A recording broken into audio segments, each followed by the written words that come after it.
Hello there and welcome to another Coffee with Colm, and thanks very much for tuning in. If this is your first time coming along to a Coffee with Colm session, well then you're very welcome. And the objective behind this series is to take snippets from my own business journey as chronicled in the book Feeding Johnny, How to Build a Business Despite the Roadblocks.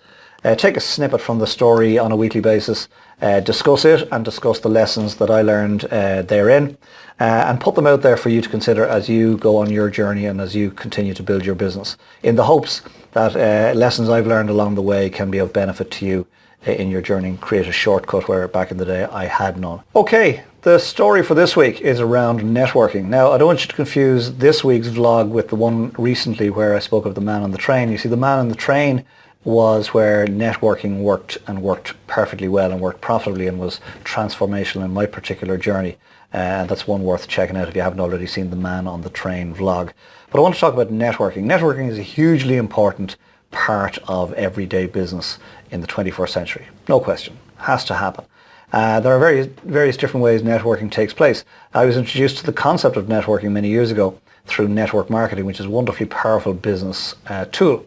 However, there are some flaws with network marketing, as there are in fairness with most business ideas. One of the flaws is that it tends to teach people who are involved to treat people as suspects first, prospects second, and then clients or members third. And if a suspect becomes a prospect and a prospect doesn't become a client or member, there's a tendency for network marketers to sort of drop them and move swiftly on looking for more suspects, prospects and clients or members.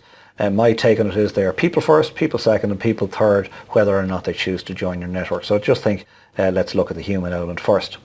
There are other business organisations, networking organisations, the likes of BNI, Business Network International, an organisation I've been a member of several times and thoroughly enjoy and respect for what it does. But as ever, it has its flaws. It teaches members that givers gain, which is true and can be true at a certain point. In other words, if I give you business, you will want to give me business in return. That may be true. I think they're closer to the mark in BNI where they talk about VCP. Visibility, credibility, profitability.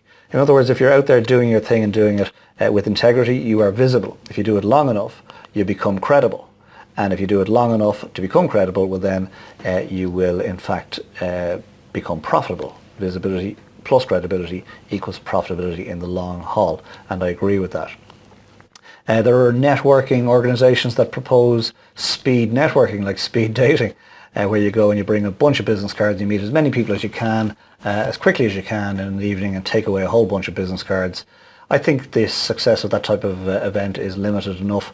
I'm not aware of many people who've done sustainable good business as a result of collecting 50 business cards, because they tend to be brought home and put into the same drawer the 50 business cards from last month's speed networking event ended up in. And when you take them out again and you look at business card and you're wondering, oh God, who is this guy, who is this girl? It's a little flawed. It's a start. It's better than doing no networking, but I'm not sure that it's the right thing. Richard Branson talks about people and entrepreneurs who set up business for the sole purpose of making money as being those ones who, in his opinion, are least successful.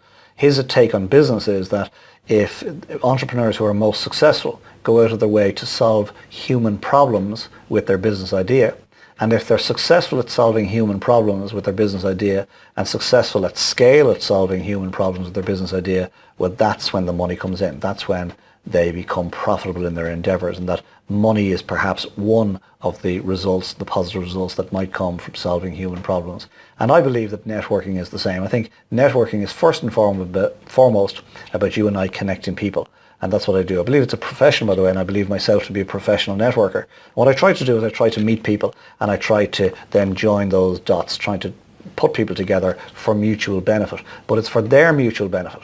Put two people together to see what might happen. My reward, if any, will come from karma. My reward, if any, will be like the Man on the Train story, where something will happen, an event will happen, something will take place that will help me in my journey and in my business.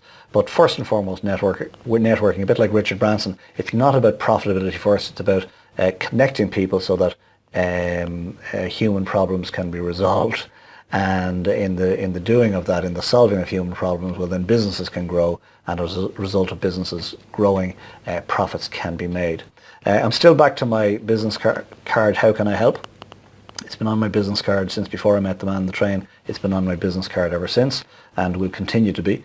It's my offer to the universe. And I think that's really when networking comes into its own. I think networking is a hugely important part of business life, but I believe it needs to be done first and foremost to be of benefit to others. And if that's done, if you're out there doing your thing, if you're visible and you're out there doing your thing with integrity, you will become credible. And if you're out there doing your thing with integrity and you become credible long enough, you will become profitable. Well, I hope you got something from that particular snippet, that particular story, and thank you very much, as I said earlier, for tuning in. If you enjoyed it and you've got something to say, well then pop a comment in the box beneath the video and the blog. If you'd like to share it out privately or publicly, please do. We'd be delighted if you did so. If this is your first time stumbling across a Coffee with Colm and you want more of this type of stuff on a regular basis, well then simply pop over to our homepage, colmobrienmotivation.com. Put your details in there into the boxes provided and we'll send you this type of stuff on a regular basis and keep you updated. But thanks very much indeed for joining me. Thanks for tuning in, as I said at the start. And think about what has been said here today and apply what you've heard into your thinking for the next week, for the week ahead. And then most importantly, come back next week and let's share another coffee together and talk about some other aspect of business. In the meantime, cheers, enjoy the coffee. Delicious. Have a great week. Bye for now.